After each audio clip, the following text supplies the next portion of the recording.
Welcome to KU Sports Extra. I'm Tom Keegan, he's Matt Tait, and we're going to be bringing this to you as extra content. We'll still do our Spodcasters, we'll still do our blogs, we'll still write our stories in columns. This is something a little different. Matt Tait, thanks for joining me on KU Sports Extra, and let's get going right off the bat. What's the good news of the week for KU? The good news of the week for Kansas, it's football season. The season is here. It has arrived.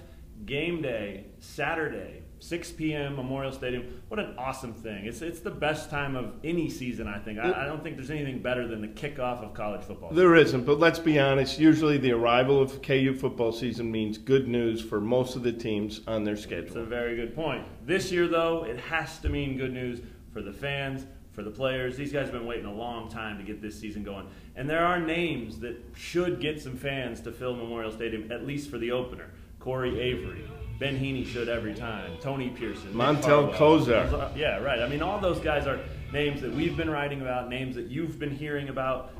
That's got to be exciting. I think that's good news. I think it's supposed to be a great afternoon, great evening, good weather, tailgating, fanfare, new turf. I mean, all that stuff. That's got to be exciting.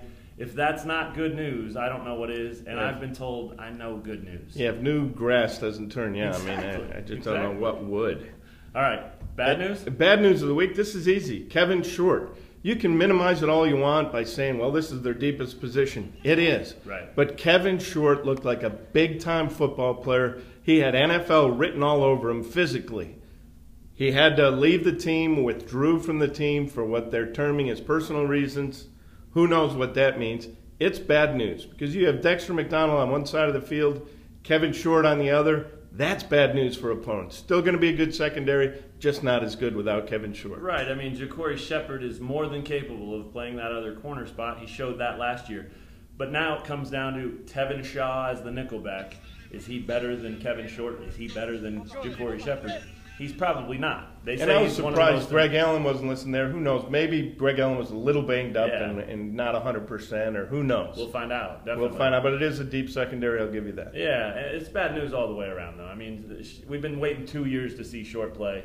Now we probably won't ever see him. Probably not. Yeah. You know, they've opened the door to him coming back second semester, but you know how that goes. We've seen it all too often. Time for Breakdown Street. What do you got for us, Matt Tait? Breakdown Street, a little homage to the Grateful Dead, and Shakedown Street. We're going to talk about this game real quick. Speaking of grass. Yeah, there you go. Speaking of this game, SEMO comes into town. 77-0 victors last week.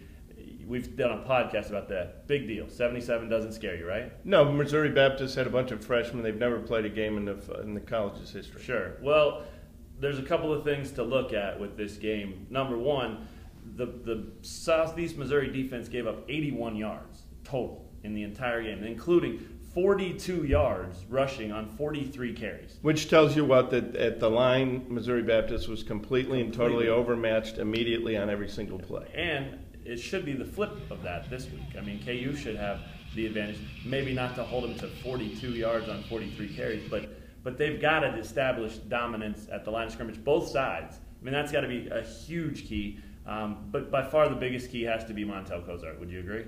I would agree with that in every game. The quarterback is a trigger man, and it's been a long time. Kozar is the 6th starting quarterback in Week 1 in the past 6 seasons, and you know the names. Reesing, Pick, Webb, Christ, Heaps, Kozar. It's going to be really interesting to see what he looks like out there in front of the lights, in front of the fans, all that stuff. I mean, he's talked a great game all offseason. He sounds ready. He sounds confident, but we got to see it. So that's a big thing to focus on, too. On the other side of the ball, Kyle Snyder, very efficient. He's SEMO's quarterback, 10 for 12 last week. I mean, again, he didn't have to do a whole lot, but he was very efficient. He's a veteran guy. It was like a practice for him, and Jay Keeps used to be very efficient in practice, too. Prediction time. What do you got for the final score here in this Week 1 game for Kansas? I think KU gets that route that people have been waiting a long time for. 0-21 in games decided by 27 points or more in the past 4 years. That's a shocking number. It really is. But I think they get on the right side of that number this week, and I've got them scoring bunches of points. First, second quarter, third quarter even, who knows. 55 Kansas, 10 SEMO. You? Sounds reasonable to me. I have it at Kansas 42, SEMO 7. How about for the season, Matt? I've got them going 4-8, Kansas, Every year it seems my prediction is off by one. I'm too optimistic by one.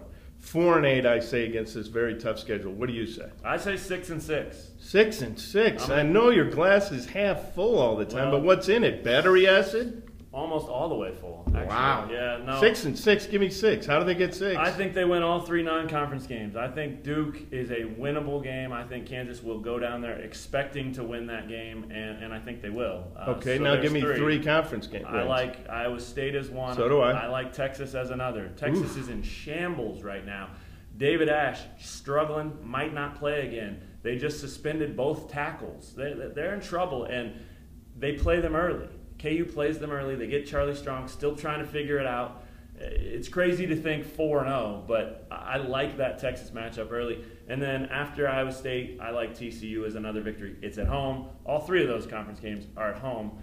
KU plays much better at home. We know that. So most winnable road game would probably have to be Texas Tech. Texas Tech, I think that's right. And West Virginia maybe, but West Virginia's going to be ready for Kansas, unlike they have. West Virginia looked awfully good against Alabama. Yeah, that's a good point, too. I forgot about that. I didn't actually see that one, so I did see the final score, but you're right. That's a good point. So there's the season pick. There's the game pick. Tom, let's finish this thing off. Our debut episode of KU Sports Extra here at KUsports.com with the most obnoxious man in sports this week. Well, I want to give you, before we do that, let's have a primetime pick. Who do you think is going to be the best player in the game? I want to give you a primetime pick. All right, Montel Kozar. We talked about him being important. He told me the other day that a good game for him, if he woke up Sunday morning, a good game for him would be he threw for 350 yards, he ran for 50+, and he, quote, beat him up. If he does that, that's pretty prime time right there. I love that he didn't give a Heaps or Christ answer, which would have been, as long as we win, I don't care what my statistics are. No, and I fully expected him to say that. I mean, that's what quarterbacks do. That's what young guys do, trying to make sure their coach is happy with them. He didn't. I gave him 2-3 different shots, and he gave the numbers. You just got a window into why we both hope that Montel Kozar is a huge success because he's a great kid, great to deal with, and an exciting player to watch with all that speed and a strong arm, too.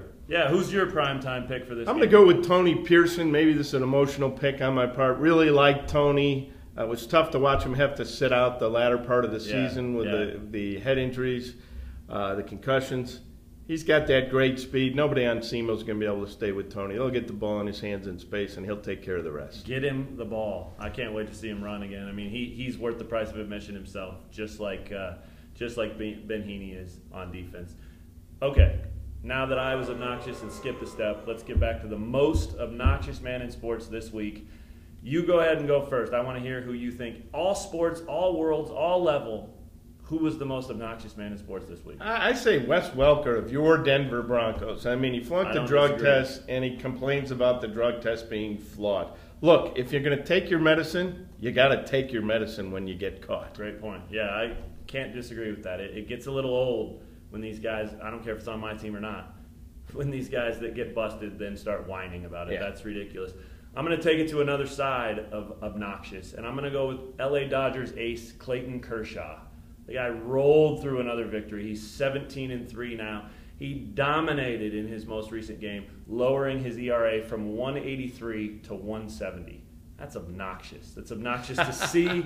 That's obnoxious for hitters. I mean, this guy is a phenomenal pitcher. I saw part of that in Kansas City. We went to the K and saw him, and he was amazing. Got to sit next to Tommy Lasorda for a lot of it. He couldn't believe how many first pitches the Royals were taking. He said he's not going to throw a ball, swing the bat. Right. He's starting to get mentioned with some of the all-time greats, and there's no question he deserves it. It's filthy, nasty, obnoxious. That fits. When pitchers are dominant, they use words that are kind of reserved, negative nasty, words. But leave it to you, Mr. Glass Half Full, to say a performance is obnoxious because it's too good, and Kershaw is too good. It was. Speaking of too good, we'll be back next week with another edition of KU Sports Extra. In the meantime, be sure to check out our Spodcasters episodes online, our blogs, our stories, and all our coverage from the opener against SEMO Saturday night, Memorial Stadium.